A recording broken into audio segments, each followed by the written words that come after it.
काम लगभग मुकम्मल हुआ है। जो मेजर हाइड्रोलिक वाली जो गाड़ी एक है जिसके ज़रिए से काम अभी भी चलाया जा रहा है और सबसे ज़्यादा 95% कंट्रोल इसी हाइड्रोलिक की मशीन की जो फायर ब्रिगेड की गाड़ी है इसने पाया है और इसने न बदस्तूर आग पर काबू और जो है किया है, बल्कि बहुत कम समय के बीच में ही आग पर काबू पाने में सफल रहे। हालांकि धुआं इतना ज़्यादा था जिस बात का मैं जिक्र कर रहा था, शायद यही वजह है कि धुएं की वजह से दिक्कत और परेशानी ज़्यादा बढ़ गई थी।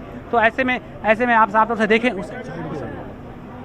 तो आप साफ तौर से आप देखें तो यहाँ पर फिलहाल जिस तरह के लक्षण दिख रहे हैं कि मुख्यमंत्री की आमद को लेकर के सारी तैयारियां हैं। मैं बिल्डिंग से आप साफ तौर से देखें तो जिस तरह के हालात बने हैं उसमें अब धुआं बिल्कुल मिनिमाइज हो गया है। अब धुएं के गुबार बिल्कुल नहीं हट रहे हैं। मैंने अपनी जगह को शिफ्ट इसलिए भी किया है कि जिस तरह से फिलहाल यहाँ तैयारी चल रही है, मुख्यमंत्री योगी आदित्यनाथ इसी रास्ते पर से जाएंगे क्योंकि उनको रिसीव करने के लिए दूर तक रास्ते को बिल्कुल। और एक बड़ी खबर मिल रही है, लखनऊ पहुंच गए हैं सीएम योगी आदित्यनाथ। अलीगढ़ में वो थे और उन्होंने आज के सारे कार्यक्रम जो है वो कैंसिल कर दिए। अब लखनऊ पहुंच गए हैं और अब से थोड़ी देर में वो घटनास्थल पर भी आने वाले हैं।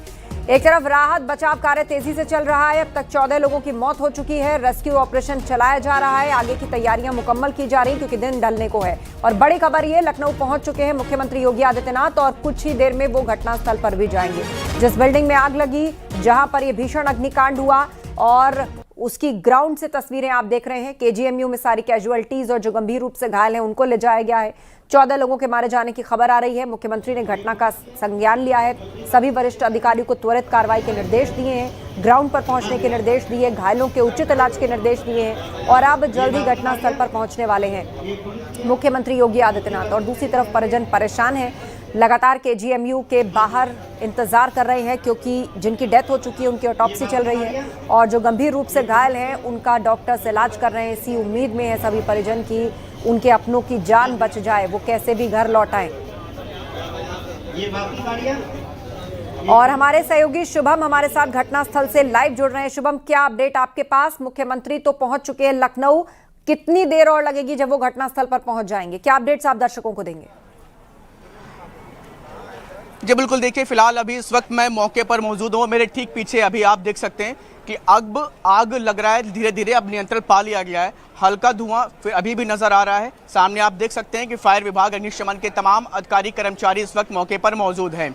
इसके अलावा जो अभी इक्विपमेंट हैं जो आग बुझाने के लिए अंदर ले जाए गए थे उनको फिलहाल अभी बाहर निकालने का काम शुरू हुआ है। तो ये संकेत है कि अभी फिलहाल आग पर लगभग नियंत्रण पा लिया गया है। अंदर क्योंकि स्मोक की काफ़ी ज़्यादा स्थिति है, धुआं काफ़ी ज़्यादा है, कर्मचारियों को अंदर जाने में तमाम तरह की दिक्कतों का सामना भी करना पड़ा। और कैजुअलिटी की भी एक बड़ी वजह यही है क्योंकि आगे का जो आप सामने दीवार देख रहे हैं, आग ने आगे से चपेट में पूरी बिल्डिंग को लेना शुरू किया और उसके बाद धीरे धीरे आग अंदर की तरफ चली गई, जिसकी वजह से जो लोग अंदर मौजूद थे वो बाहर आ नहीं सके और आग ने अंदर जाना शुरू कर दिया और धीरे धीरे दम घुटने और आग की चपेट में आने की वजह से इतनी बड़ी घटना फिलहाल हो गई है। तमाम लोग यहाँ पर मौजूद हैं। कुछ ही देर में मुख्यमंत्री योगी आदित्यनाथ भी यहाँ पर मौके पर आ रहे हैं। तमाम चीजों को लेकर के लगातार वो अपडेट उन तमाम अधिकारियों से ले रहे हैं।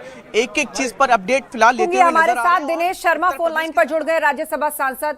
सर, बहुत बड़ी घटना, सवाल भी उतने ही बड़े हैं। पूर्व में आग के और इस तरह भीषण हादसे हुए, सबक नहीं लिया गया और 14 लोगों के मारे जाने की अब तक खबर है। मेरी बात सुन रही है तो मैं इतना ही कहूंगा कि इससे बड़ी दुखद घटना नहीं हो सकती है। ये इस समय सबके लिए अत्यंत दुखद विषय है। माननीय प्रधानमंत्री जी ने भी शोक व्यक्त करते हुए 2 लाख रुपए मृतक को और 50,000 घायल के लिए कहा। ये सहायता नहीं है, ये दुख में सहभागिता है। मुख्यमंत्री जी चल चुके हैं, वो पहुंचने वाले हैं और मैं इतना कह सकता हूं कि जो दोषी होंगे वो बचेंगे नहीं। अब कारण क्या थे ये तो जांच कड़ाई के साथ होगी, लेकिन इतना मैं कह सकता हूं कि जो लापरवाही जिन लोगों ने भी की होगी वो मुख्यमंत्री जी ने अभी बयान में कहा भी है कि वो बचने नहीं पाएंगे।